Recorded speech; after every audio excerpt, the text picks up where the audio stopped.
Saludos. Hoy vamos a hablar de los campos visuales. ¿Qué es un campo visual? El campo visual es la isla de visión que nosotros captamos con ambos ojos abiertos del espacio exterior, es decir, la capacidad que tenemos nosotros de expandir o tener nuestra mirada. Nosotros vamos a tener un campo visual derecho y un campo visual izquierdo, que en este esquema está representado el campo visual derecho de rosado y el izquierdo de gris. En este de verde el derecho y de amarillo el izquierdo. Vamos a ver que nuestro campo visual es captado y transmitido hasta llegar a nuestra corteza occipital a nivel de la cisura calcarina, donde tenemos nuestro centro visual, a través de una vía llamada vía óptica, una carretera, un trayecto que tiene que pasar toda esa información. Las imágenes del mundo son captadas gracias a la retina, donde están estos fotorreceptores que van a emitir unos axones que se van a formar para formar la cabeza del nervio óptico, luego el nervio óptico derecho y el nervio óptico izquierdo. Aquí, luego, las fibras nasales se decusan de estos nervios ópticos, como se dan cuenta aquí, las rosadas eran las nasales y las grises eran las nasales para el izquierdo. ¿Qué pasa acá?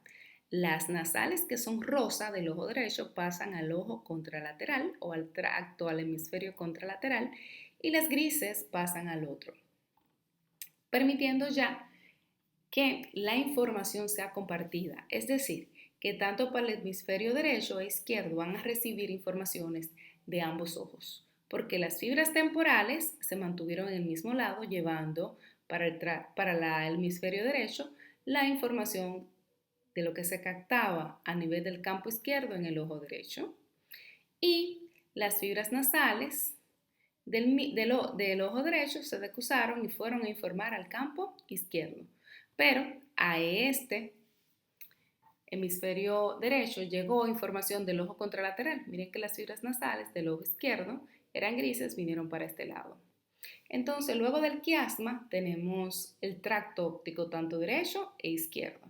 En los tractos ópticos ya acá se decusaron las fibras nasales y esto va a permitir información de ambos ojos para ambos hemisferios. Y otra cosa importante es que solamente se va a transmitir ya el campo visual derecho para el tracto óptico y radiaciones ópticas izquierda, y el campo visual izquierdo va a viajar a través del tracto óptico derecho y las radiaciones ópticas derecha. Por ende, ya lo que es el campo visual izquierdo, que es gris, vemos que luego del quiasma todo es gris, y luego del quiasma en el tracto y cintillas ópticas izquierda todo es rosa, porque luego del quiasma solamente va a ser percibido un área del campo visual en esta área. Entonces seguimos anatómicamente definiendo esta vía visual. Entonces retina, nervio óptico, quiasma, algo muy importante donde se da el decusamiento que permite la visión en profundidad, en 3D, a compartir esos campos visuales. Luego del quiasma tenemos el tracto óptico derecho, tracto óptico izquierdo. Esta es la rodilla que tenemos aquí. Miren cómo estas fibras, estas radiaciones se expanden, se hacen más abiertas. Aquí tenemos el cuerpo geniculado lateral, que aquí no se veía, que es la primera sinapsis que tenemos a nivel de estas neuronas. Y luego vemos las radiaciones ópticas que van hacia la corteza occipital para formar acá la integración de esta y la estereoxis de toda la imagen visual. Bien, entonces es el campo visual. Y el campo visual tiene esa vía o esa trayectoria o comunicación hasta llegar al área donde se va a interpretar. En resumen, tenemos aquí el nervio óptico, ¿verdad? Que inicia con la unión de todos estos axones, con una cabeza intraocular y luego un tracto orbitario y también un tracto cerebral muy pequeño que va a llevar la información recogida por los conos y bastones de la retina. Siempre esta disposición se va a mantener, siempre, siempre, siempre. Por eso se dice que tiene una distribución espacial, es decir, que siempre van a tener el mismo lugar. Tenemos aquí el quiasma óptico, que va a permitir el decruzamiento de las fibras nasales y por ende es el que nos permite la visión en estereoxis, nos permite a nosotros integrar los campos visuales tanto del ojo derecho e izquierdo. Luego,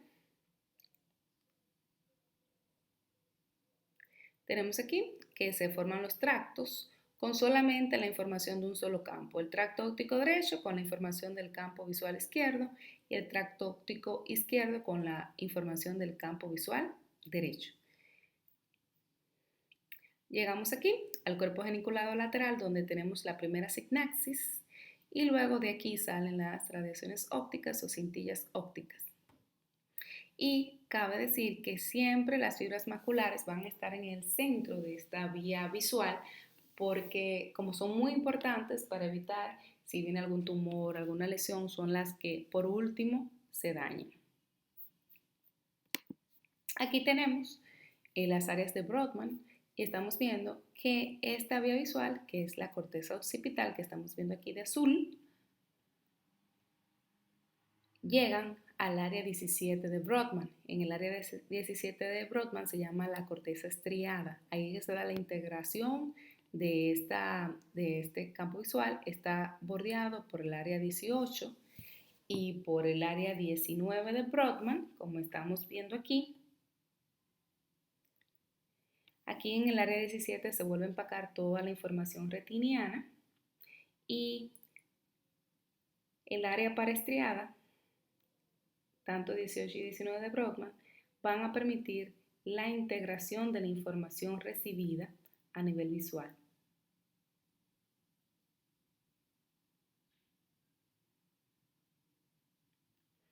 Y en los lóbulos parietotemporales, que son el 20 y 37, como estamos viendo por aquí, van a haber algunas funciones visuales superiores, como es la interpretación del lenguaje escrito y de símbolos visuales, de lo que uno por lo regular ve. Y también interpretación visual espacial que corresponde a los lóbulos no dominantes. Entonces, aquí tenemos el área visual, que ya conocemos, que es el occipital, pero también la parietotemporal va a tener con nosotros una importancia porque es la que nos va a permitir discernir y entender estos símbolos y signos que nosotros por lo regular leemos. En fin, nuestra vía visual es como una vía, como una autopista. Si nosotros tenemos una autopista que une a Santiago con Santo Domingo y por lo regular ocurre un accidente o ocurre un imprevisto en esta autopista, yo puedo saber dónde hubo el problema, dónde está el accidente. Por ejemplo, si yo mando a un grupo de estudiantes a Santo Domingo a buscar un examen y ellos me refieren que cuando avanzaban hacia Santo Domingo por la autopista encontraron un aguacero inmenso, había mucha lluvia, había muchos árboles, muchas montañas. Yo puedo entender que en el caso de ellos el imprevisto o el problema estuvo en Bonao. En cambio, si es febrero y ellos me dicen que cuando transitaban desde Santiago hacia Santo Domingo encontraron muchos diablos cojuelos, mucha gente, era domingo, había muchas guaguas, había muchas gentes disfrazadas, yo puedo sugerir que el problema estuvo en La Vega. Por eso es que nosotros necesitamos conocer nuestra vía óptica, porque si nosotros tenemos a veces afecciones que afecten esta vía óptica, solamente con entender cuáles eran las que pasaban por ahí, cómo se iba a manifestar eso en un campo visual, nosotros podemos entender qué pasó y qué hubo o dónde está la lesión a nivel de esa parte cerebral. Aquí tenemos otro esquema donde se ve muy bien. Volvemos a ver un esquema donde tenemos el globo ocular, donde inicia toda la vía óptica en la retina, el nervio óptico. Acá el quiasma, donde se descursan las fibras nasales, se continúan del mismo lado las temporales y vienen las nasales del ojo contralateral. Aquí tenemos la primera signaxis, que es el cuerpo geniculado lateral, donde salen las radiaciones ópticas y que llegan a hacer sinapsis a la cisura calcorina, al área 17 de Brodmann, que es el área estriada y que está al lado de las áreas 18 y 19, que son el área de asociación visual, y también no se conoce muy bien cómo están conectadas con las parietotemporales, que tienen que ver con la interpretación de los signos, letras, de lo que nosotros percibimos. Entonces aquí tenemos toda la integración de la vía visual. Entonces, esta vía visual tiene un trayecto, tiene una distribución espacial única que no se revoca, que sigue siendo la misma en todos los seres humanos. Por ende, gracias a esto, nosotros podemos tener una interpretación de si hay algún fallo en este trayecto, se va a manifestar en un cambio en el campo visual. Entonces, ese campo visual que vimos que es la isla de visión, vamos a ver el campo visual de esta niña que está aquí en el frente del aula. No sé si la ven conmigo. Ella estaría aquí. Vamos a ver el campo visual de esta niña. ¿Qué sería? Su campo visual derecho sería desde la mitad de la pizarra, donde está la profesora, donde está el librero y hasta donde llegaría el mapa mundi. Ese sería todo lo que ella puede ver en su campo visual derecho. Y a la izquierda, que ella puede ver la mitad de la pizarra a la izquierda, esta pared que está blanca y la ventana. A su compañerito de rojo en el área visual izquierda. Entonces, cuando nosotros vemos esto, nosotros podemos interpretar. ¿Cómo nosotros vamos a interpretar? Es decir, yo tengo una persona que se queja de un escotoma, de que no está viendo bien, de que se está chocando, o tiene un ACV, tiene una lesión, tiene un tumor cerebral, y yo considero que puede tener alteración del campo visual porque afecta ese trayecto, esa vía. Nosotros vamos entonces a dibujar, podemos hacer un circulito representando tanto al ojo izquierdo y al ojo derecho. En este, la mancha negrita que tenemos aquí es la mancha ciega que corresponde a la cabeza del nervio óptico. Como el mismo no tiene fotorreceptores, no percibe la luz y por ende en los campos visuales esta mancha ciega no se va a ver. Bien, no va a obtener ningún tipo de imagen y va a ser la mancha ciega fisiológica. El campo visual, el centro del campo visual es la mácula, la fovea, el centro de la mácula y por ende este circulito corresponde al área macular. Y en el área macular se va a hacer dos líneas, una línea vertical que lo divide en su centro y una línea horizontal para dividir el campo en dos hemicampos, un hemicampo derecho y un hemicampo izquierdo para el ojo derecho, un hemicampo derecho para el ojo izquierdo y un hemicampo izquierdo. A la vez, podemos dividirlo en cuadrantes, el cuadrante superior nasal, el cuadrante superior temporal, el cuadrante superior inferior temporal y nasal, pero también nosotros preferimos llamar al campo como derecho e izquierdo, para así evitar la confusión que nos puede traer refiriéndonos a él al área de retina que la capte. Bien, entonces decimos que todo lo que está acá es que está a la derecha, tanto para el ojo derecho y para el ojo izquierdo. Y todo lo que está aquí es el campo visual izquierdo, tanto para el ojo derecho como el ojo izquierdo. Entonces, esto sería lo normal. Si usted percibe, si usted ve, esto se deja blanco. Si usted no lo percibe, entonces se colorea de negro. Bien, imagínense que esta niña que tenemos aquí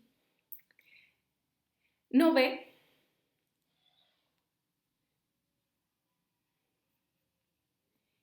no está viendo a su profesora,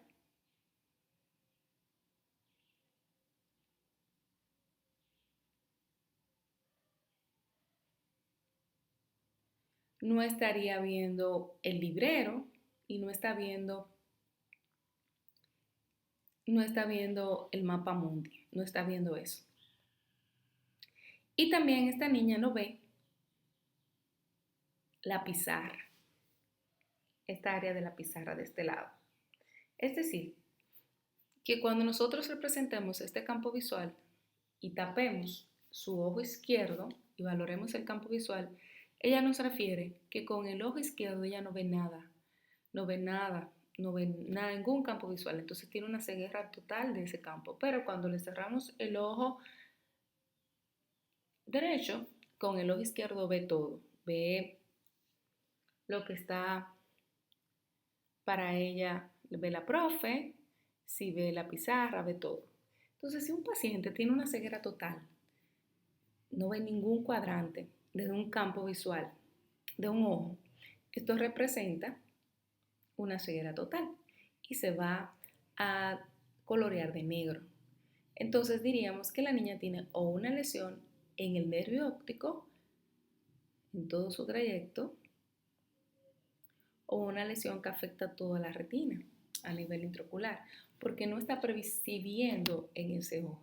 Bien, tiene una ceguera del ojo derecho. ¿Por qué?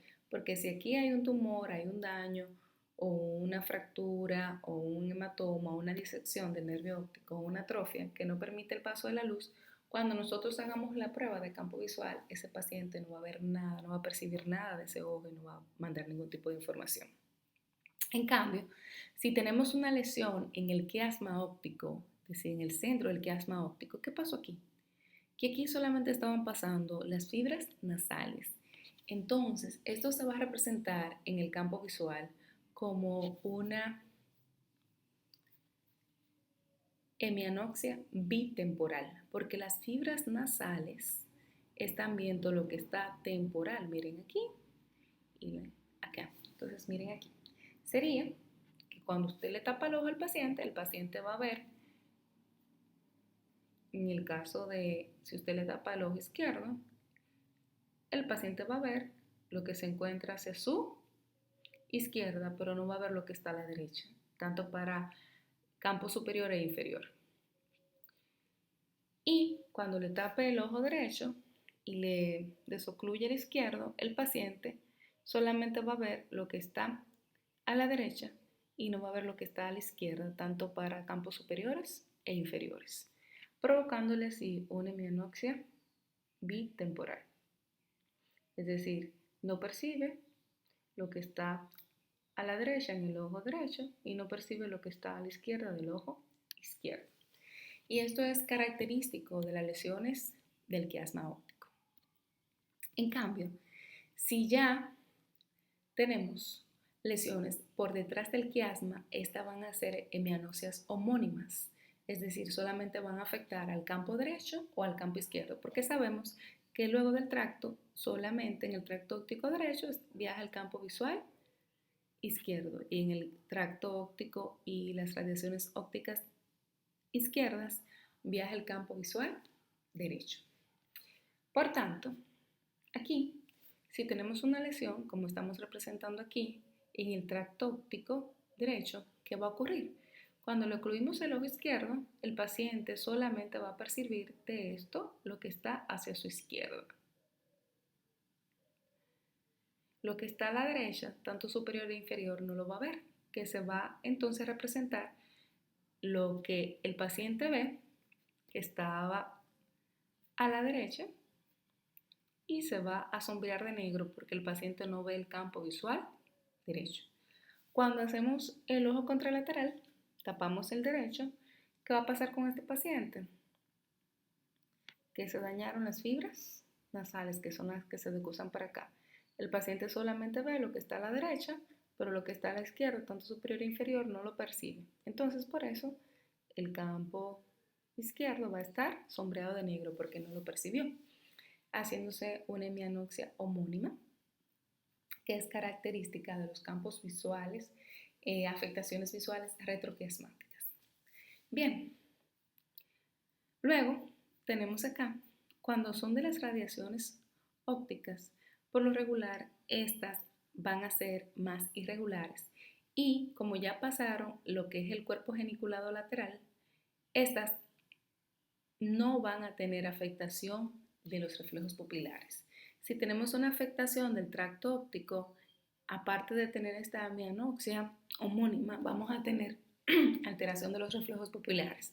Es decir, que el paciente no va a tener un reflejo pupilar adecuado, va a tener un reflejo pupilar patológico. Entonces, ese reflejo pupilar directo e indirecto va a estar alterado si tenemos una lesión de tracto óptico. Pero si ya es luego del cuerpo geniculado lateral, no va a haber afectación de los reflejos pupilares. Si yo tengo una hemianoxia homónima sin afectación de los reflejos pupilares, entonces el problema está en las cintillas ópticas o en la corteza occipital. Entonces seguimos viendo aquí una lesión, como vemos aquí, después de la rodilla.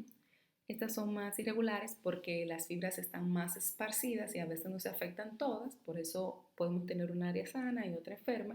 Y vemos aquí que tenemos una cuadrantagnosia superior y aquí sería una cuadrantagnosia inferior. Y ya aquí atrás, cuando afecta la corteza